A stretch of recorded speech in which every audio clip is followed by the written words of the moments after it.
Lauren, I want to give a moment to really have a moment for you to feel seen. Lauren is always sending like daily affirmations. She's and sending books. Like not even like being with us in the process because hers got cut short. Yeah, like, but she's still with us. Goes above and beyond.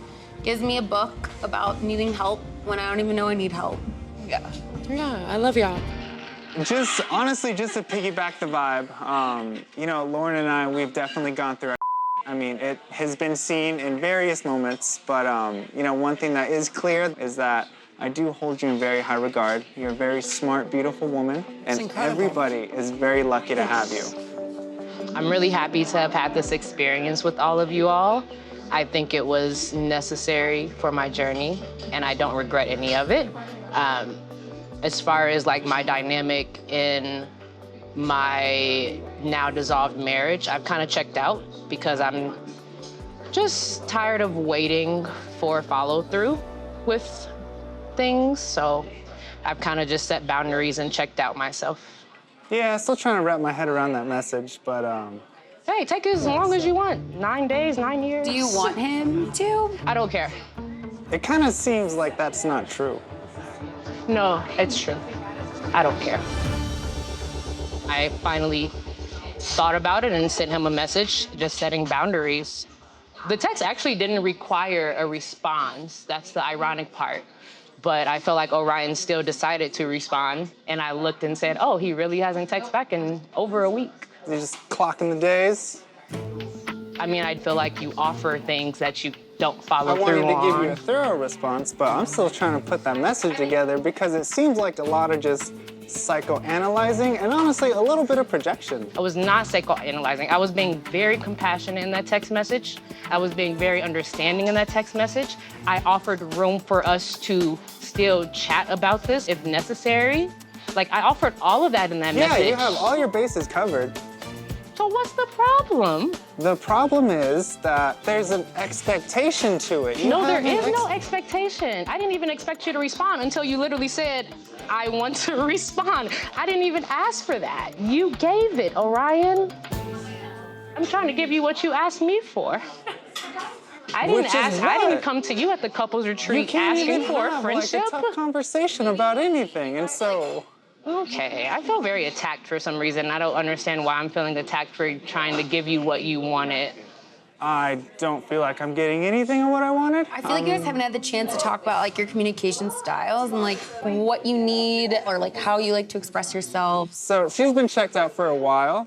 I know you don't. I know you're not talking. I've been checked out for a while. You have checked out. You started You dating. checked out, Orion. I have a question. Like, it seems like neither of you really want to like be in each other's lives. That's what my message said. It wasn't even. It wasn't an attack. It wasn't a psychoanalyst. It was like I literally said the only reason we would have to talk is if we actually want to be a part of each other's lives, and it doesn't seem like we actually do. Okay. Okay. Well, on the note of not wanting to be friends with your ex-husband or having any line of communication, that is where I am at. It's like I feel like Brendan and I are living in two different realities and seeing the same things that happen, but from totally different perspectives. And so just don't see where each other's coming from. And yeah, it sucks. It kind of makes me question everything. I'm like, did I ever really have feelings for him? Like, I don't really know. Seemed like it was just too calculated. Calculated? What was calculated? Like, you cannot get married, spill your heart out, know you're going to be your raw and authentic self, and then decide once you're there to, like, put up guardrails and then decide that there is, like, a plot to be followed. I personally feel, and I think I can speak on behalf of everyone but you guys, is like we just felt like you guys cut our process short and you decided the trajectory of everything and we had no shot. I guess speaking for myself, I didn't cut anything short. It's just not what I wanted. And I found that out on day 2. At the end of the day, it feels like the women came armed and ready to make these marriages work. And what was always going to come first was the marriage. And it feels like that level of commitment was not matched by the men. I hear you. I feel personally attacked because I definitely came into this with the right intentions. I think every single one of us did. And whether you believe me or not, like, I did my best to, like, try to make us work. I really did, and I know I made mistakes. I know I didn't always do the right thing, and I believe it. I just think the priorities and the prioritization for the men versus the women was in different areas. Like, we were marriage priority 1, priorities for you individually, your reputations, you wanting to give up, you taking the easy way out, like you wanting to make yourself feel better by making us if I'm gonna speak, like, I mean, it just, what it came down to was a boundary. I mean, But I'm finding some emotional discomfort right now by you saying, I was done on day 2, but on day 3, you tell me you're catching feelings. On day 4, you're crying in my arms. On day 5, you're taking your... pretty stressful Can I honeymoon finish? week, yeah. On day 5, you're telling me thank you for your patience with me. On day 6, you're saying I don't have your back. So how can you say you tried when you're lying to me the whole honeymoon, Orion? Because if you checked out day 2, then check out. all right. Check out, and leave. This is what it is. I was trying really hard to stay in it and not I would have leave. rather you been honest let me if you say finish. you check Let me out too. finish. No, because I never Yeah, get to let me finish with you, Orion. We're That's the gonna problem. We didn't get to continue. finish Just a let me marriage. I don't get to finish with you. I think we should. No, I'm really tired of y'all always interject. I didn't interject on you and Becca's stuff. Oh, I'm sorry. I never interject, so I'm gonna talk right now because it's valid.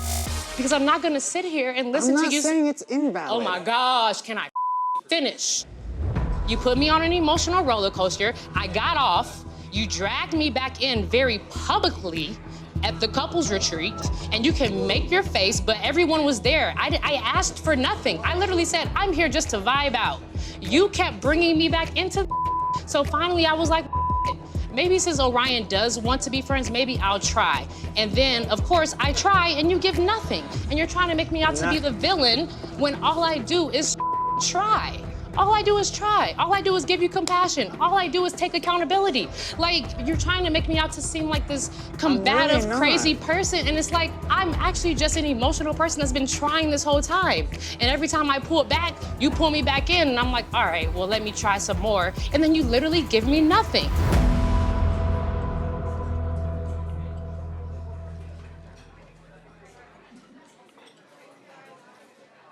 Lauren, I'm very sorry I did that.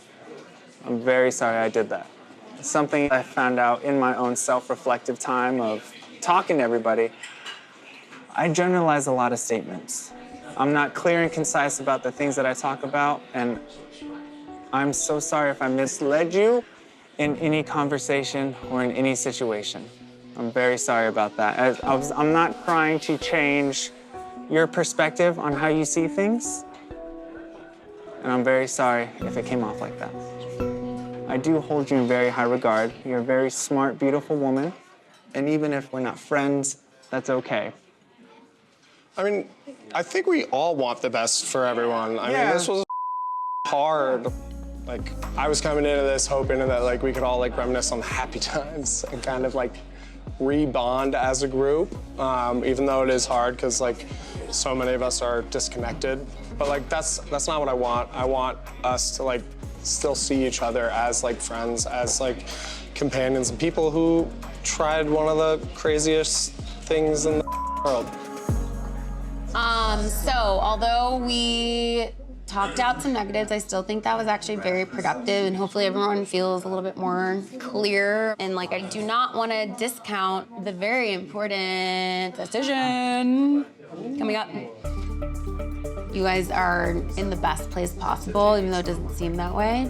And I want you guys to really soak up every minute. And no matter what decision you make, it will be a green flag. And you either join the club or you start your new one.